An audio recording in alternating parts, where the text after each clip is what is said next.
রাম মন্দিরে গেছি, সেইটা যদি একটা পলিটিক্যাল কোশ্চেন হতে পারে বা একটা একটা আইব্রো হতে পারে, না আমি বড় মার কাছে যাই, কেউ তো প্রশ্ন করে না কেন আমি বড় মার কাছে গেছি, তাহলে আজকে প্রশ্ন করা হচ্ছে কেন আমি কেন রাম মন্দিরে যাচ্ছি, কারণ এই ধর্মের বিষটা যেভাবে মেশানো হচ্ছে সেটা প্রতিবাদ করেছি আজকে।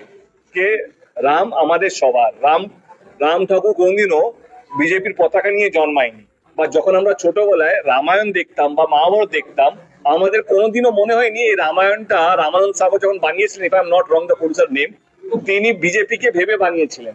আমরা ছোটবেলায় দেখে দেখতাম, ও আচ্ছা চোদ্দ এইভাবে হতো, হরিণ হয় না, এটা আমাদের ছোটবেলায় যখন আমরা বুঝতাম না, এটা আমাদের কাছে ফেরি টেল ছিল। মানে আমরা আমাদের ধর্মকে আরো বেশি বুঝতে শিখলাম কি না এইটা হতো, এটা রামায়ণ, এটা মহাভারত।